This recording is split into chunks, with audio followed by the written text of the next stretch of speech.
Abra sua Bíblia comigo lá em Neemias.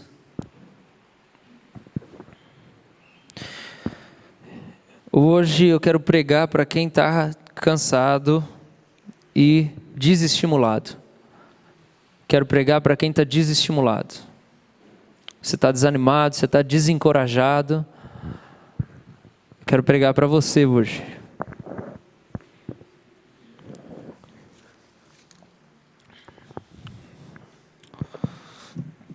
A gente vai dar uma pincelada em Neemias e eu quero focar em algo que Deus me chamou a atenção. Amém. Glória a Deus. Deixa ela, Bruno, deixa.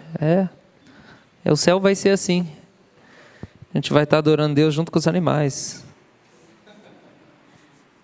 Alguns animais que a gente achava que não ia entrar lá. Mas vão, né? Por quê? Porque a predestinação é uma coisa assim, misteriosa. Então, vamos lá. Madalena, escuta tudinho para você evangelizar os gatos depois da vizinhança. Neemias capítulo...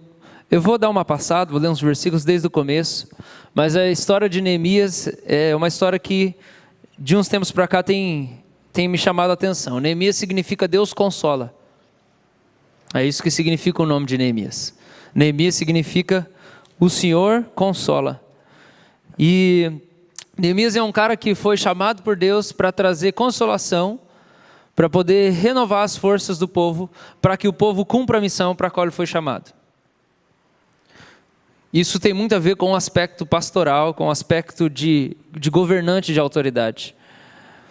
Porque todos nós exercemos alguma autoridade em alguma esfera da nossa vida.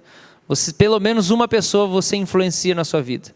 E você é chamado para poder ajudar essa pessoa a se tornar quem Deus sonhou para que ela fosse.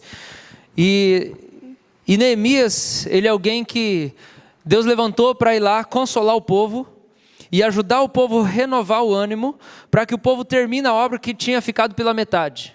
Então Neemias é copeiro do rei, ele tem uma posição de autoridade, ele tem uma posição de confiança. Copeiro do rei é o cara que prova a comida para poder dar para o rei. Então se alguém vai morrer, não vai ser o rei, vai ser o copeiro primeiro. Se a comida está envenenada, se tem alguma coisa estragada, primeiro é o rei.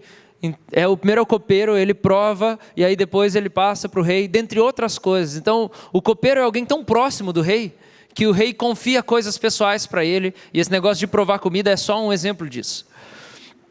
E Neemias está lá e o irmão dele, Anani, ele foi fazer uma visita em Jerusalém. E quando ele vai em Jerusalém, Neemias pergunta para o irmão dele. Então começa tudo com um negócio de irmão. É o irmão de Neemias que desperta a missão dele, o chamado dele. Você vê aí a importância do relacionamento familiar, né? Às vezes dentro da sua casa é onde Deus vai estar despertando o seu chamado. Então você faz as pazes com a sua família, porque é lá que Deus vai falar com você, seu chamado.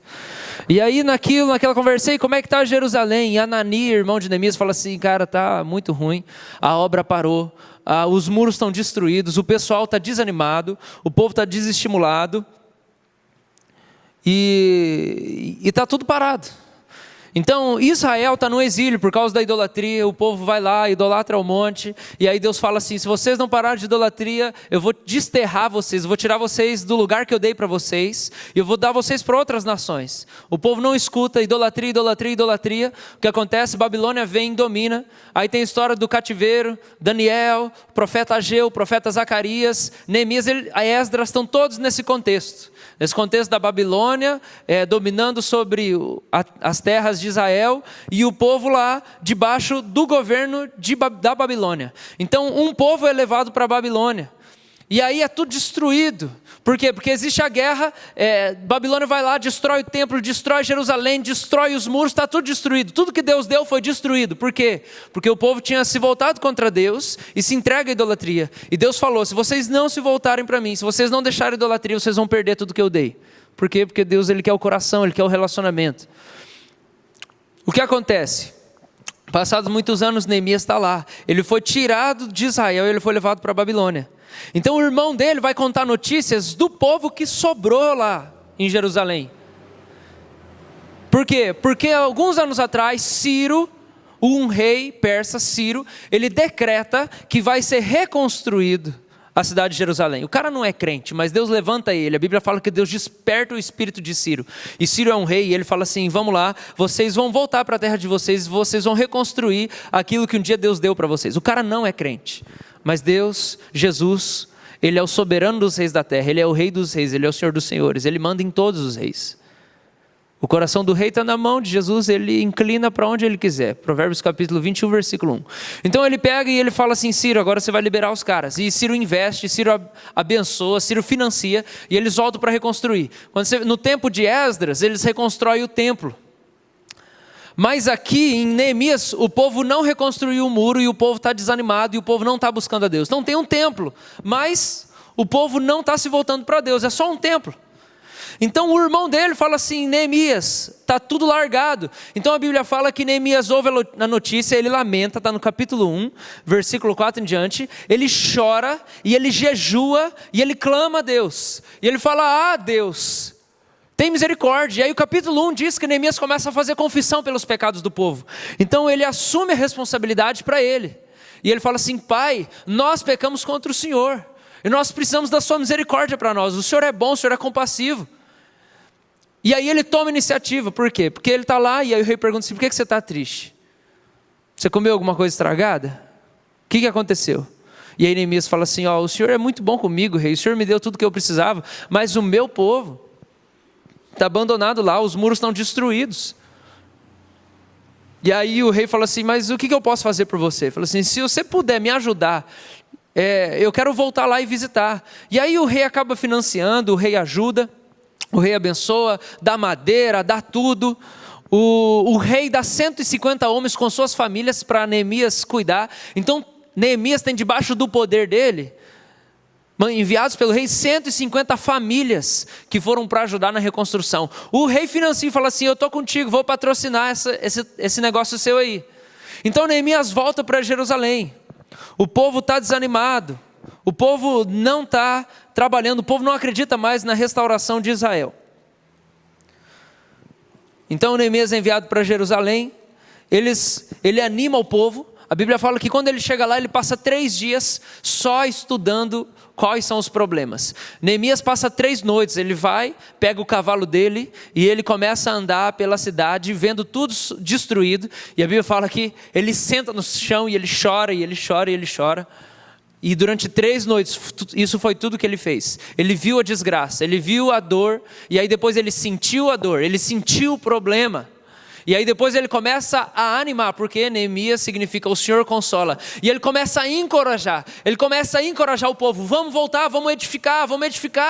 O que levou muitos anos para começar, tinha parado. E em 52 dias eles terminam de edificar os muros. Por quê? Porque Neemias é a consolação de Deus em pessoa lá.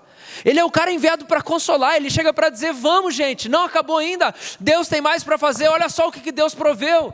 Deus proveu 150 trabalhadores, homens para ajudar no trabalho. Olha só, o rei está mandando madeira, o rei está mandando feno, o rei está mandando pedra, o rei está mandando tudo que precisa. A gente precisa continuar a obra porque Deus está com a gente.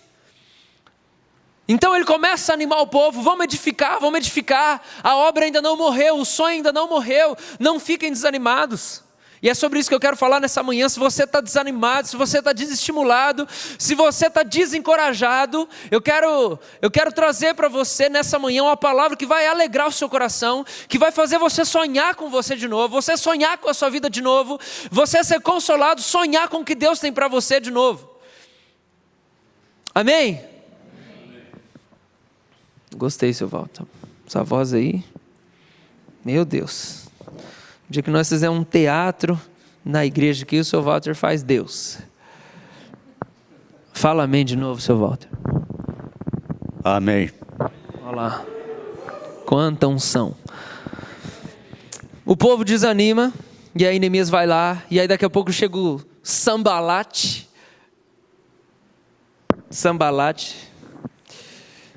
e começa a tentar fazer mutreta para desanimar o pessoal. Fala, não, vocês não vão conseguir. O pessoal da terra lá, eles oferecem ajuda, porque misturou todos os povos. Então não tem só gente de Israel lá. Então o pessoal oferece ajuda. Neemias fala, não, nós não queremos ajuda, pode ficar tranquilo, fica de boa aí, que quem vai fazer somos nós somos o povo, nós que causamos a destruição do negócio, e Deus vai usar, é a gente mesmo para restaurar tudo, não é outro. É a gente, por quê? Porque esse templo é nosso, essa cidade é nossa, isso aqui é sonho de Deus para nós.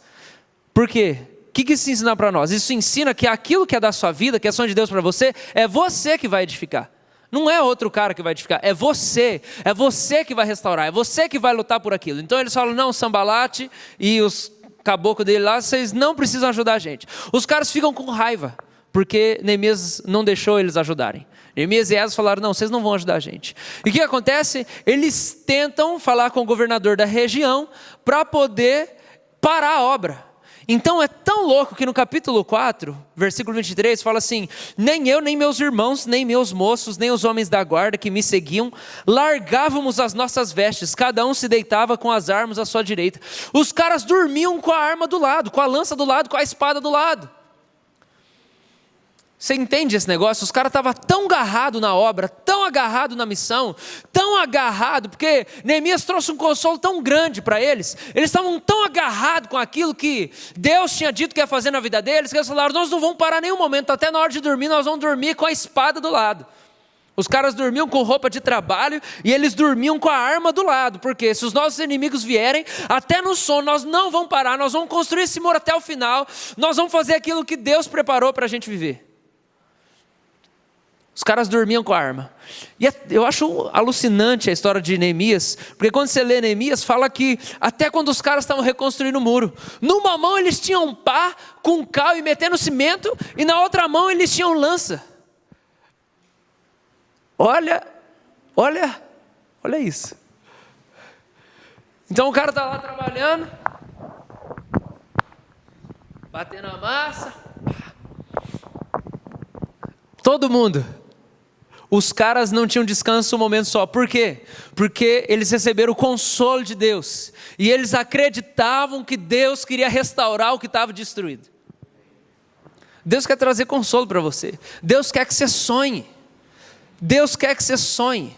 Sabe, isso é uma coisa que eu tenho percebido e vez após vez eu tenho dito, humildade não é a gente ficar se depreciando.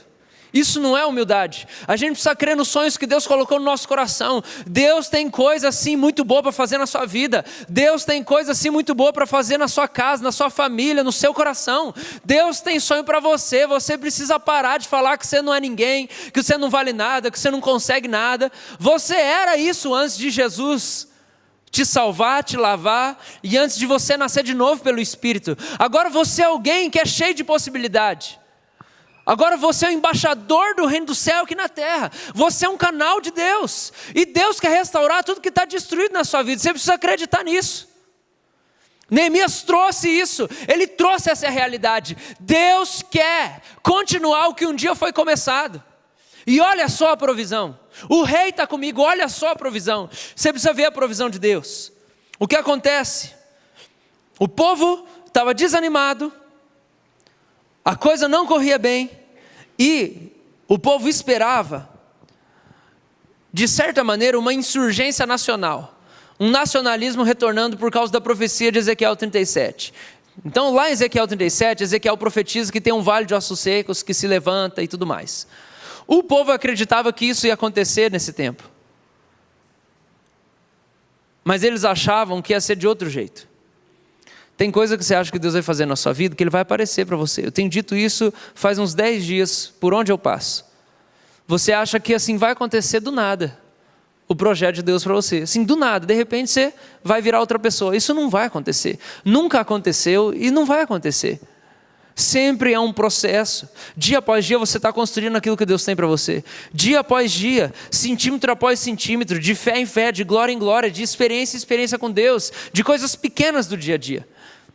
É por isso que você precisa estar consolado, porque são os pequenos momentos devocionais seus, são as pequenas ações suas do dia a dia, no seu trabalho, dentro da sua casa, que vão reconstruir os sonhos de Deus para você. É aquele ministério que você acha que não vai dar em nada, que é uma coisa muito pequena, é colocar água lá na frente, é arrumar as cadeiras na hora que acaba o culto. Você fala, sim, gente, que hora que Deus vai fazer eu ser alguma coisa? É quando você entender que Deus já está fazendo alguma coisa, que cada coisa pequena, é você lá na cantina cuidando, é você servindo a sua casa, lavando a louça, é você trabalhando além do horário lá no seu emprego, porque o seu chefe sempre pede para você ficar além, é você aprendendo a honrar, é você aprendendo a ser generoso. É assim que as coisas acontecem. O povo achava que o exército que ia sair do cemitério de ossos secos ia vir do nada. Então eles estavam desanimados, eles não entendiam, eles olhavam assim, gente, nós vamos construir esse muro aqui, não vai adiantar nada. Neemias volta e fala, não, Deus está com vocês. Gente, quer um negócio mais tosco do que construir muro? Vão servir de pedreiro, gente. Quem acha que está fazendo a obra de Deus na hora que está batendo massa para levantar uma parede? Você acha que você não está fazendo o sonho de Deus nesse emprego que você tem aí? Até onde eu sei, não tem nenhum pedreiro aqui dentro. Qualquer coisa que você faz é um pouco mais habilidosa que isso. E Deus estava falando, é isso mesmo que eu vou fazer. Eu estou realizando a minha obra através disso. Vocês vão bater massa.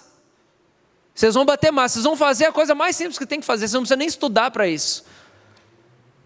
Você está entendendo como que Deus quer restaurar as coisas na sua vida? Como Deus quer consolar o seu coração? São as coisas mínimas e pequenas. Sabe por que às vezes a gente desanima? A gente olha para as coisas grandes e fala, eu não vou conseguir. Mas Deus não vai te colocar de repente lá na frente. É no dia a dia que Deus vai trabalhar o seu coração e te preparar para aquilo que Ele tem para você. Então o capítulo 6 fala que os inimigos começam a atemorizar. E aí eles contratam profetas falsos para falar que tudo vai dar errado. E Neemias tem que agora lutar contra o medo. Primeiro Neemias luta contra o desânimo. Depois Neemias luta contra o medo. Capítulo 6, verso 9 fala, porque todos eles procuravam atemorizar-nos, dizendo, as suas mãos largarão a obra e não se efetuará.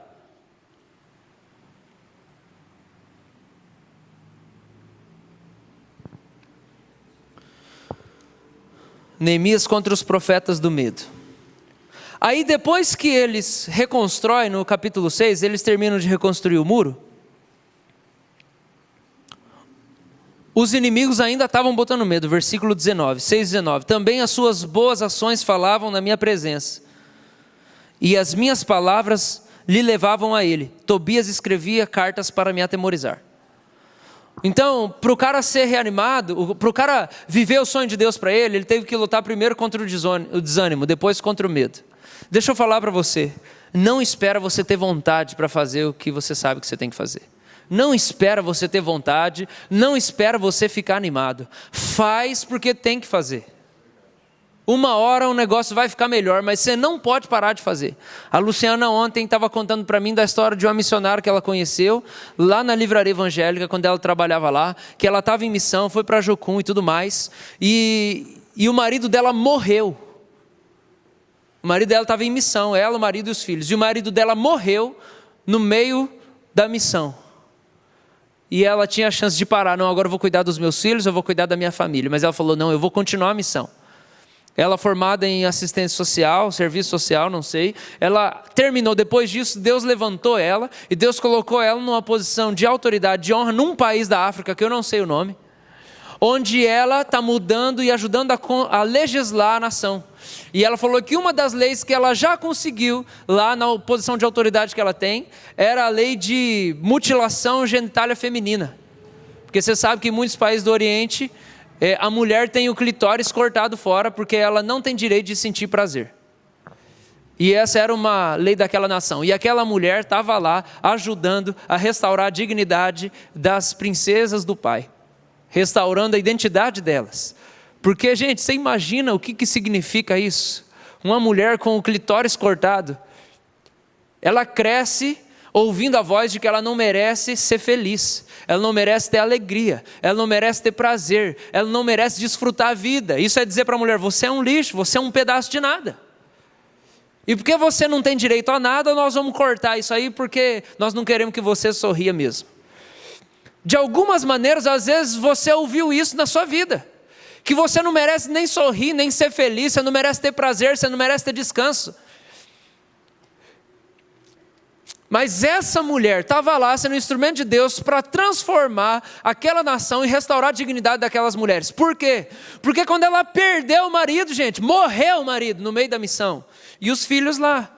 Ela não parou a missão. Você acha que ela não teve vontade de parar a missão? Meu marido morreu, quem que vai cuidar dos filhos? Ela continuou na missão. E Deus honrou ela. Porque ela abraçou a humilhação que Deus tinha proposto diante dela.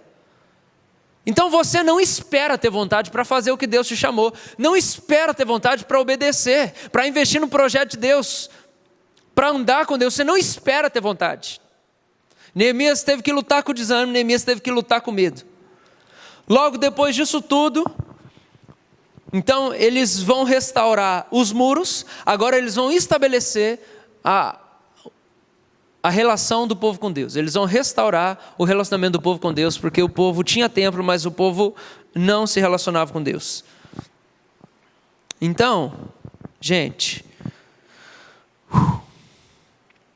do capítulo 7 em diante, começa a falar daqueles que voltaram para Jerusalém, inclusive os levitas, inclusive os sacerdotes, inclusive aqueles que eram capazes de ensinar a lei.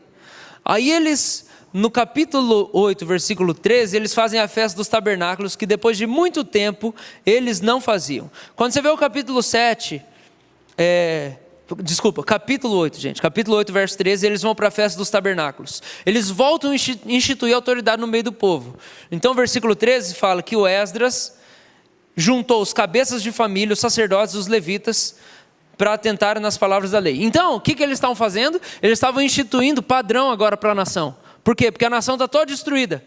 Presta atenção, você está entendendo o tamanho da restauração que é? É um país destruído, o país que Deus prometeu que Abraão quer sair dele. Abraão, eu vou fazer um país. Os seus filhos vão ser um país.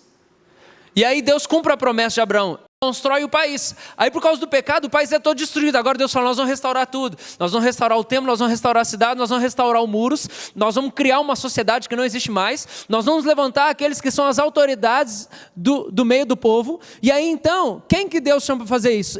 Neemias e Esdras. Então, entende, a profundidade da missão de Neemias e Esdras é restaurar um país que não existe mais. Nós vamos reconstruir um país, gente. A gente precisa ter muito consolo para dar, para a gente acreditar que a gente vai restaurar um país. A gente precisa ter muito consolo para dar para as pessoas, para a gente acreditar que a gente vai restaurar uma família. Imagina o cara que vai restaurar um país, nós vamos reconstruir um país que está destruído. Tem que ter muito consolo para dar para as pessoas. Para a gente restaurar Curitiba, para a gente restaurar o Brasil, você precisa ter muito consolo para dar. Mas não só isso, você precisa estabelecer pessoas que são padrão.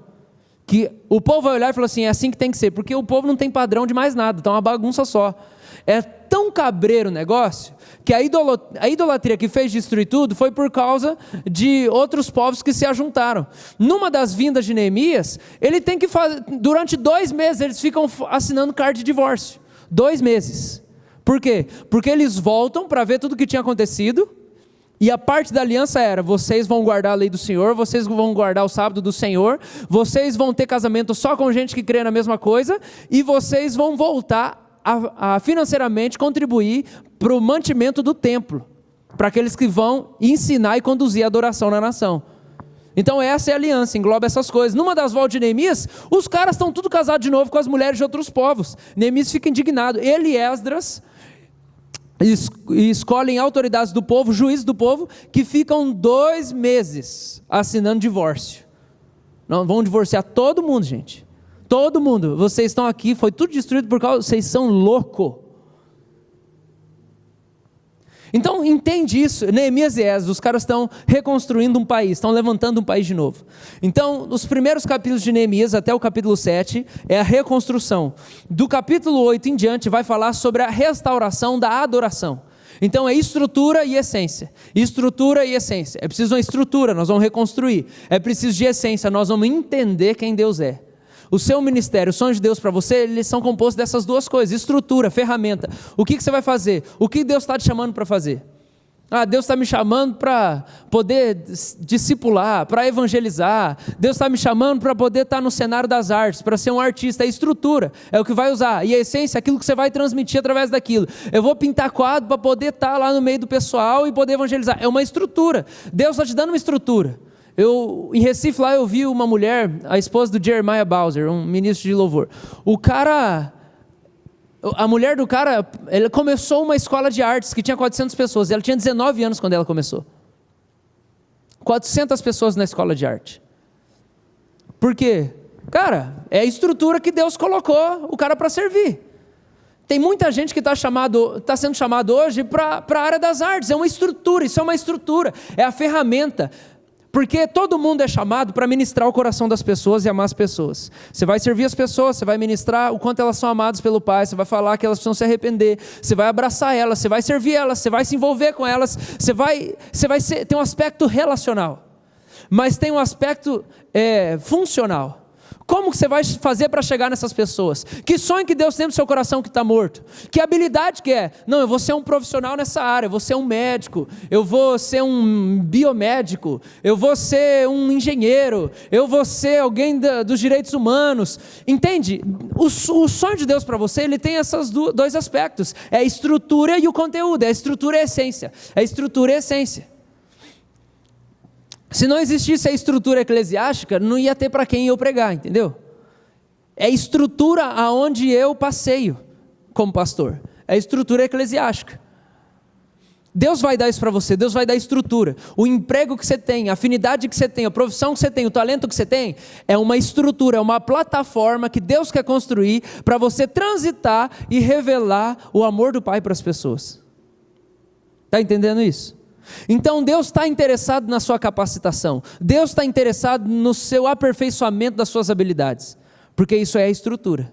Neemias investe aqui e reconstrui a estrutura. Aí do capítulo 8 em diante, ele vai trabalhar da essência. Então eles fazem um púlpito de madeira para aquele fim, e eles começam a ler a palavra e ensinar. A Bíblia fala que do começo do dia, de manhãzinha, das 6 da manhã até o começo da tarde, ele lê a palavra e ele ensina. Capítulo 8, versículo 8. Leram no livro, na lei de Deus, claramente, dando explicações de maneira que entendesse o que se lia. Verso 12. Todo o povo foi comer e beber, enviar porções e regozijar-se grandemente, porque tinham entendido as palavras que lhe foram explicadas. Eles começaram a entender por que eles reconstruíram o muro. Presta atenção. Olha aqui. Às vezes você acha que primeiro você vai ter um monte de experiência com Deus, para depois Deus dar o seu chamado. Com Moisés não foi assim que aconteceu. Primeiro Deus capacitou Moisés. Moisés ficou 40 anos sendo capacitado lá dentro do palácio, estudando, aprendendo, estratégias de guerra, como liderar um príncipe do Egito. O cara ficou lá 40 anos estudando um monte de língua, sendo capacitado, e ele não era convertido. A gente precisa parar de formatar Deus, porque às vezes você está lá no seu emprego, você está lá naquele lugar, você está naquela área de trabalho, você está naquela posição e você pensa assim, quando que Deus vai falar o meu chamado? É isso aí que você está fazendo. É isso aí que você está fazendo. Neemias reconstrói a estrutura, depois ele vai falar do porquê aquela estrutura foi feita. Primeiro é templo e parede reconstruída, depois ele vai dizer por que tem templo e parede construída. Não é sempre assim, Deus faz na ordem que Ele quer, do jeito que Ele quer. Mas você precisa abrir o seu coração para isso. E valorizar tudo que você já foi capacitado por Deus para fazer. Porque tudo isso vai ser usado para a glória dEle. Para aquele sonho que talvez está em ruínas dentro do seu coração. Toda a experiência que você está passando, tudo que você está vivendo, o seu ambiente de trabalho, o que você passou, tudo isso tem um significado. Tudo isso tem um significado. Às vezes você está perguntando o seu chamado. Deixa eu falar para você, o seu chamado é o que você está vivendo na sua vida. Esse é o seu chamado. O seu chamado é você amar Deus fazendo o que você está fazendo. Não complica as coisas. Vive na família que você vive, vai na igreja que você vai, trabalha no lugar que você trabalha. E seja excelente no amor de Deus nesses lugares. Esse é o seu chamado. Se for para fazer alguma coisa maluca, Deus vai falar com você. Se Ele não falou, é isso aí. Parede e prédio. É isso que os caras foram fazer. Desanimado. Você entende isso? Os caras tinham perdido o culto a Deus. Eles começam a ler, e aí depois eles passam metade do dia lendo a Bíblia, entendendo. Depois eles passam o resto do dia só chorando. É isso que a Bíblia fala.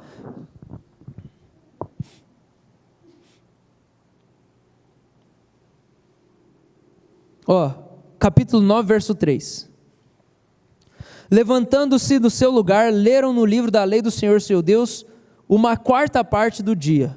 Então, dá quanto? 24 dividido por 4? 6. Então, durante 6 horas eles ficaram lendo a Bíblia para entender o que estava escrito lá, porque eles não sabiam quem que Deus era. Uma quarta parte do dia. Em outra quarta parte dele, fizeram confissão e adoraram o Senhor seu Deus. Então eles ficaram das 6 ao meio-dia, tendo revelação de quem Deus era, ficando impressionado com o poder da palavra de Deus. E aí nas outras 6 horas eles ficaram adorando, confessando pecado e chorando na presença de Deus. Você entende que, presta atenção no que eu vou falar, eles não tinham essa sensibilidade, essa revelação, essa experiência com Deus antes de construir muro e prédio? Eles construíram um muro e eles construíram o prédio sem ter essa revelação de Deus, da doçura de Deus. Sabe essa coisa da presença de Deus, que você fala que você precisa disso para servir a Deus? Eles não tinham, e eles estavam servindo a Deus. Você não espera sentir bem, não espera ter um êxtase, não espera ter uma visão, não espera levitar para você fazer aquilo que você sabe que você tem que fazer. Se você tomar iniciativa, Deus vai te honrar. A sua expectativa, a sua dedicação é um vaso que você constrói para Deus encher depois. Aquela mulher com fluxo de sangue, ela não sentia a presença de Jesus. A única coisa que ela sabia era, se eu chegar lá, toda sangrando, por todos esses anos da minha vida em que eu vivi desse jeito e eu tocar Jesus, eu vou parar de ter essa hemorragia interna, que é uma coisa tenebrosa. E ela chegou lá, ela não tinha sentido Jesus, ela não tinha provado o toque de Jesus, ela não tinha tido uma experiência com Jesus, mas ela sabia, se eu encostar nesse Jesus, se eu andar todo esse trajeto, essa mulher devia viver do lado de fora da cidade junto com os leprosos, porque uma mulher como ela, era do mesmo nível dos leprosos, naquele tempo na sociedade. Ela tinha um corrimento, gente, que ela sangrava durante anos, todo dia. Ela era proibida de estar no meio da civilização. Se alguém visse ela, ia matar ela na hora.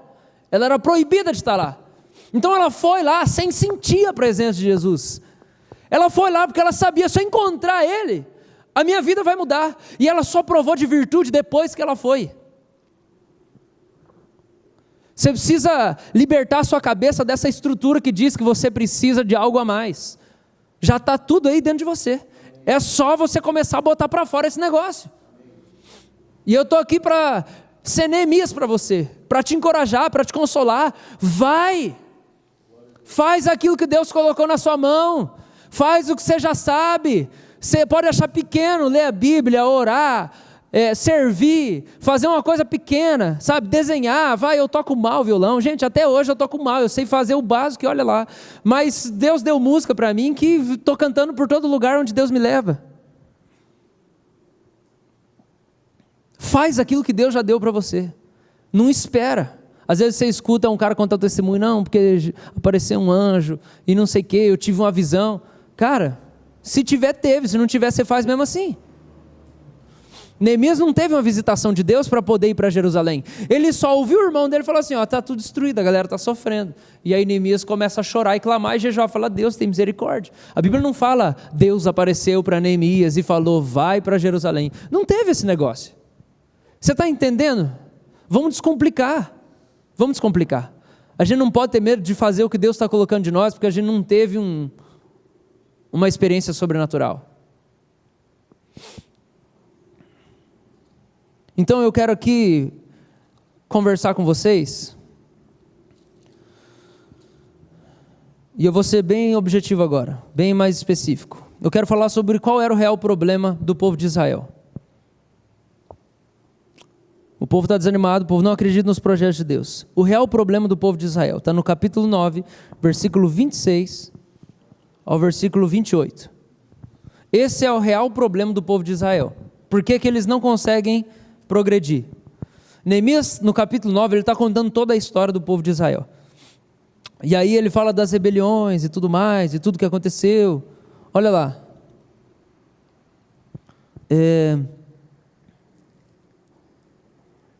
Ainda assim foram desobedientes e se revoltaram contra ti, viraram as costas à tua lei e mataram os teus profetas, que protestavam contra eles, para os fazerem voltar a ti, cometeram grandes blasfêmias. pelo que os entregaste nas mãos dos seus opressores que os angustiaram. Mas no tempo de sua angústia, clamando eles a ti, dos céus tu os ouviste. E segundo a tua grande misericórdia, lhes deste libertadores que os salvaram das mãos dos que os oprimiam. Porém, quando se viam em descanso,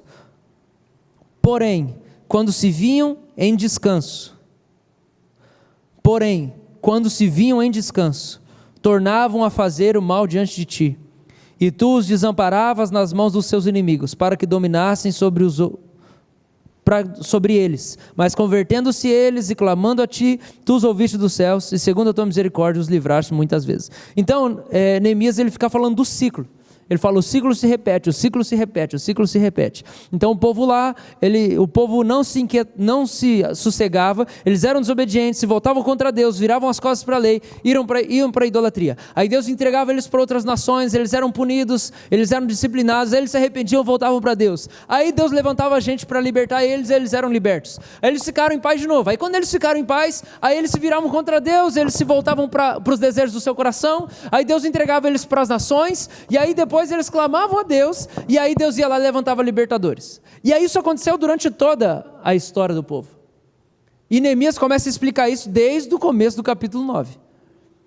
E aqui eu quero falar qual que é o real problema. Está no versículo 28.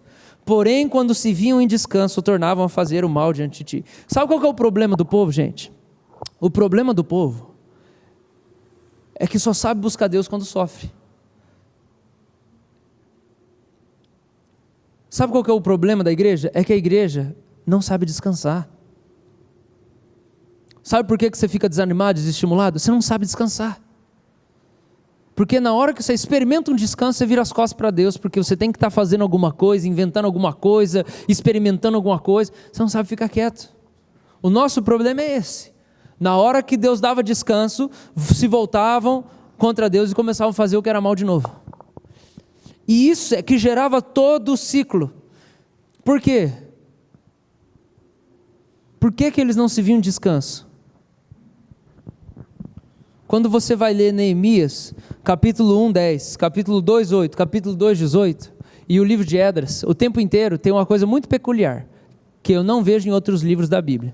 E fala assim, a boa mão do Senhor era comigo. Durante todos esses dois livros, a boa mão do Senhor era comigo. A boa mão do Senhor era comigo. É isso que está do começo ao fim. Por que a gente não sabe descansar? Por que a gente está sempre inquieto? Ou eu preciso ganhar mais dinheiro, ou eu preciso de um novo namorado, ou eu preciso de uma igreja diferente, ou eu preciso de uma roupa nova, ou eu preciso de um outro ministério, Por que não tem aquietação? Porque a gente não tem o entendimento da mão de Deus presente na nossa vida. A gente não tem a revelação de Deus. O nosso problema é falta de tato. A gente precisa aguçar o tato, o nosso tato espiritual. Porque mão é tato, gente. A gente precisa de tato. Neemias tinha uma percepção constante do tato de Deus. A mão de Deus estava presente com ele o tempo inteiro. Em tudo que ele vai fazer, a boa mão de Deus estava comigo. A boa mão de Deus estava comigo. A boa mão de Deus estava comigo. Isso significa que o nosso descanso vem quando a gente consegue entender, contemplar, sentir, perceber, crer que a boa mão do Pai está com a gente. E isso nunca vai mudar. Isso nunca vai mudar. A mão do Pai está com você. A boa mão do Pai está com você. Não é a má mão. A gente tem que entender isso. É a boa mão do Senhor que está com a gente. Então não é uma mão que bate, não é a mão que surra, não é a mão que tortura, não é a mão que aperta, não é a mão que destrói. É uma mão que protege, é uma mão que dá carinho, é uma mão que consola, é uma mão que traz tudo aquilo que você precisa. É uma mão que te toca, mas também traz aquilo que você precisa. É uma mão que te toca e te faz carinho, mas é a mão também que traz a provisão. É a mão que trabalha por você.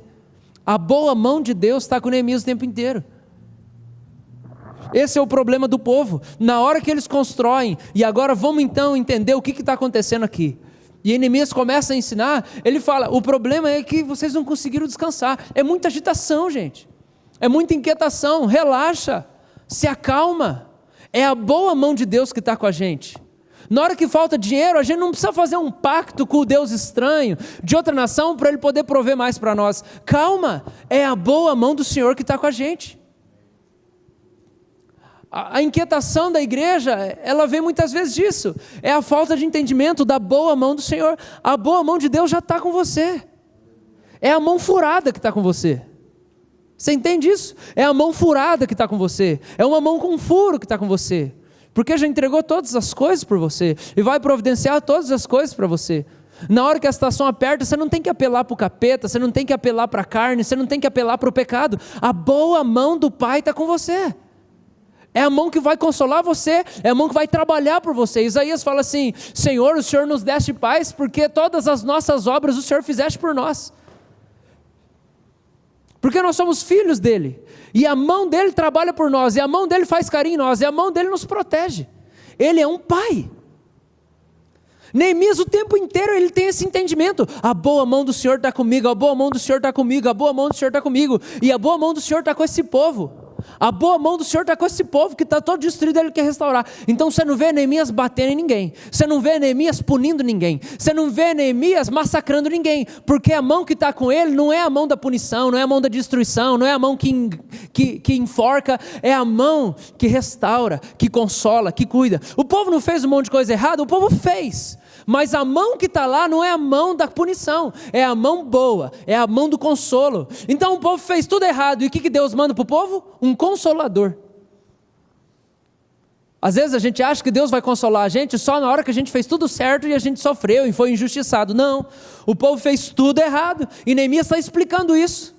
E ele está falando, mesmo com os pecados cometidos, é a bondade do Senhor, as misericórdias do Senhor não têm fim, e a boa mão do Senhor está aqui conosco. Olha o capítulo 9, versículo 17. Recusaram ouvir-te e não se lembraram das tuas maravilhas que lhes fizeste. Endureceram a sua cerviz e na sua rebelião levantaram um chefe, com o propósito de voltarem para a sua servidão no Egito. Porém tu, ó Deus, perdoador, clemente, misericordioso, tardio em irar-se, grande em bondade, tu não os desamparaste. É a mão desse cara que está ali. É bondoso, ele é clemente, perdoador, misericordioso e tardio em se irar. Deixa eu falar para você um negócio. Se Deus quisesse te punir, você não estava aqui agora. O Espírito Santo não tinha sido enviado para te convencer da bondade de Jesus, da salvação de Jesus, da misericórdia de Jesus, de como você é perdoado. Se Deus não tivesse sonho para você, se Deus não quisesse restaurar a sua vida, você não estava aqui sentado nessa cadeira, ouvindo a palavra, porque Deus não ia estar nem com você, e Ele não ia querer atrair o seu coração, e Deus não ia fazer você conhecer Ele. Se você tem conhecido mais Ele, é porque Ele tem coisas para você. Deus não quer te punir, Deus não quer te castigar dos erros que você cometeu no passado, das decisões erradas. Talvez você chegou aqui estrupiado, você chegou aqui todo quebrado, você tomou decisão errada, o seu negócio faliu, você entrou em relacionamento errado, você brigou com a sua família, o seu passado é cheio de coisa que você tem vergonha de falar, você nem tem coragem de dizer de onde você veio. Você fala assim, eu estou aqui na igreja, de onde você veio? Eu conheci o fulano. Você não tem coragem nem de falar como é que você chegou aqui. Mas Deus não está interessado em punir você. A mão que está com você é a boa mão, é a mão da clemência, é a mão da bondade, é a mão da misericórdia, que é demorada em se irar. É a mão com um furo no meio. Por que às vezes a gente está cansado?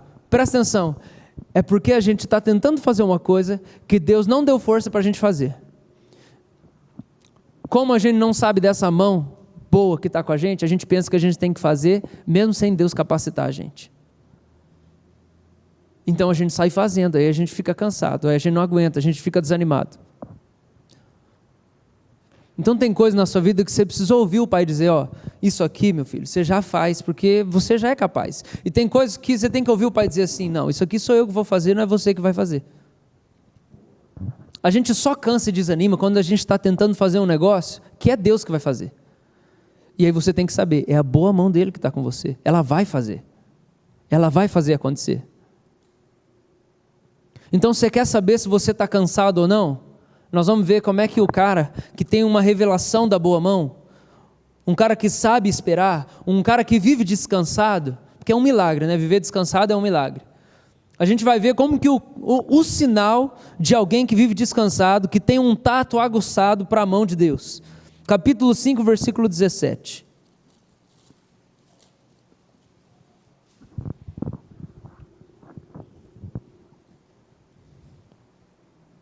Também 150 homens dos judeus e dos magistrados e os que vinham a nós, dentre as gentes que estavam ao nosso redor, eram meus hóspedes.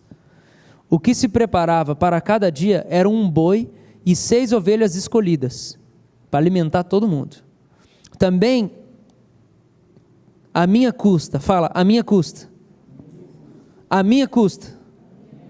eram preparadas aves de 10 em 10 dias, muito vinho de todas as espécies. Nem por isso exigiu o pão devido ao governador, porquanto a servidão desse povo era muito grande.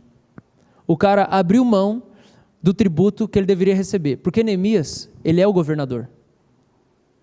Ele é um governador, ele foi um cara enviado para lá, para poder, como governador, restaurar a cidade, restaurar a adoração. É tão louco, porque Neemias e Esdras são encarregados disso, Esdras mais que Neemias, mas eles são encarregados pelos reis para restaurarem a religião também, não é só para reconstruir a cidade. Então um cara que não crê em Deus está falando, Esdras, você vai lá e você vai ensinar a sua religião para eles. Então o Neemias, que é o governador, ele está lá, e ele cuida daquele povo, das 150 famílias, à custa dele, ele cede alimento, e mais do que isso, o versículo 18, eu acho isso fantástico. Nem por isso, nem porque era a minha custa, exigiu o pão devido ao governador, por conta da servidão desse povo era muito grande. O que você vê como um sinal de uma pessoa que vive descansada? Generosidade. O cara é generoso. O cara está chorando, o cara está jejuando, o cara está clamando, ele está comprando briga com o pessoal que mora na terra para poder construir, ele pediu ajuda para o rei, mas mesmo a missão dele de reconstruir um país, ser um negócio tão grande, ele vive num estado de descanso, porque ele tem uma revelação da mão de Deus com ele, e o sinal de que ele vive em descanso, e de que ele tem uma revelação da boa mão de Deus com ele, é porque ele é generoso com as pessoas. Ele não cobra tributo, ele tinha direito a tudo aquilo. Ele fala assim, é uma sensibilidade do cara. Por quê? Porque ele vive em descanso. Presta atenção, sabe quando que você vive em descanso? É quando você percebe as pessoas que não vivem em descanso. Quando você vive cansado, você acha que todo mundo é vagabundo, e que tem que trabalhar mais, e você cobra mais. Você vive cansado e você quer transmitir esse cansaço, mas quando você vive descansado, você percebe como as pessoas são cansadas. Neemias tinha uma missão quase impossível, mas porque ele tinha uma revelação da boa mão de Deus, ele vivia descansado, porque ele sabia que não era ele que ia fazer. Então ele vive descansado, e ele vive tão descansado que ele é generoso com as pessoas. Ele poderia falar assim, não, vocês têm que pagar. É o cara muito exigente, mas ele sabe, os caras estão sofrendo, o jugo sobre eles, a servidão desse povo era muito grande, eu preciso ser generoso com eles. Então se você está cansado hoje, você está desanimado, eu quero orar por você, mas eu quero que você entenda isso. Você precisa entender que a boa mão de Deus está com você. Você precisa entender que apesar de todas as coisas, a boa mão de Deus está com você, não importa o que você fez ou o que você não fez. Eu não tenho uma vida de oração digna disso, eu não tenho uma mente pura, digna da boa mão de Deus estar comigo. Será que a mão de Deus está comigo? Olha a minha mente como ela é suja, será que Deus vai me abençoar? Será que Deus vai fazer acontecer? Deus é clemente, generoso, misericordioso, Ele é tardio em se irar. Você precisa ter essa consciência disso, que você não está se relacionando com um Deus que está pedindo para você compensar as coisas. Ele apagou as coisas, Ele perdoou as coisas. Nós vamos começar de novo, fala comigo, a boa mão do meu Pai está comigo, por isso eu posso descansar.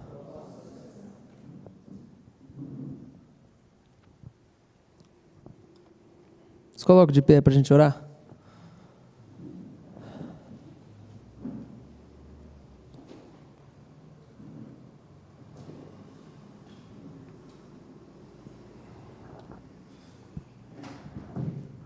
O problema do povo é que o povo não sabia descansar. Capítulo 9, versículo 28, fala isso. Mas quando eles entravam em descanso, eles tornaram fazer o que era mal perante o Senhor. Presta atenção, você precisa aprender a descansar. Isso é tão importante quanto você orar um monte, ler a Bíblia um monte, buscar Deus, trabalhar pra caramba. Entenda, descanso é fruto de fé. Hebreus capítulo 4 fala assim, vamos nos esforçar para entrar nesse descanso. Se tem uma coisa pela qual a gente tem que se esforçar, é para a gente descansar, para a gente entrar no descanso. Você precisa de paz, você precisa de descanso. Eu quero orar por você.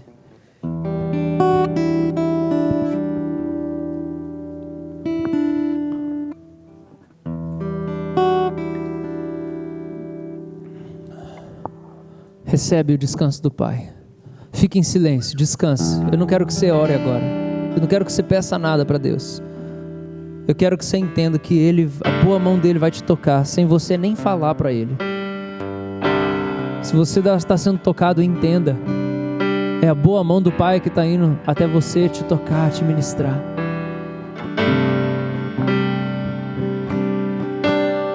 Mas não ora, só fica quieto e recebe.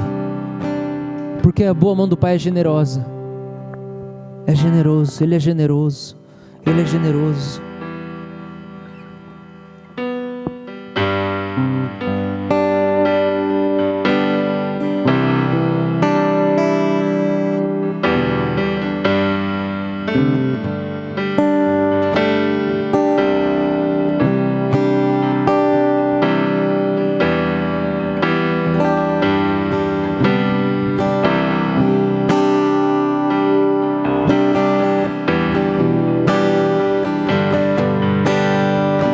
Às vezes você está se sacrificando por coisas que o Pai não pediu para você sacrificar. Descansa. Ele vai operar em você sem que você mereça isso.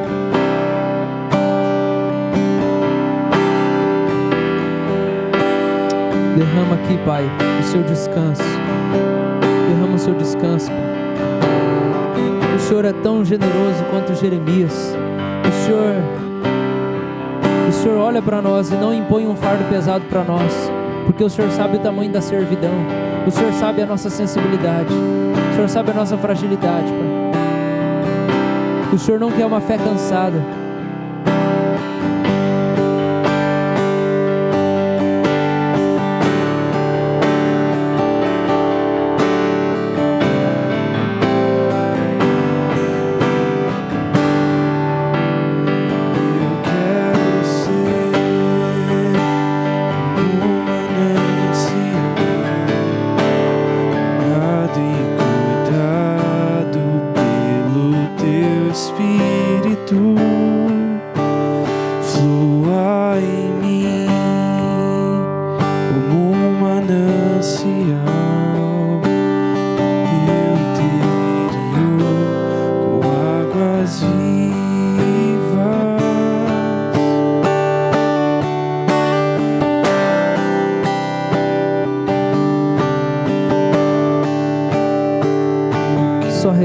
Só recebe o Espírito Santo, recebe o abraço do Pai, o consolo, recebe a mão dele.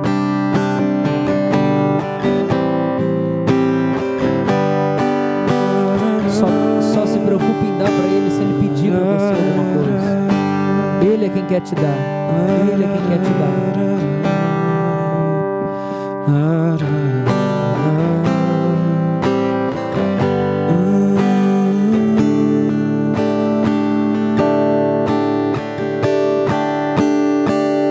Quero ser como um jardim fechado, regado e cuidado pelo teu Espírito. Mim como um manancial.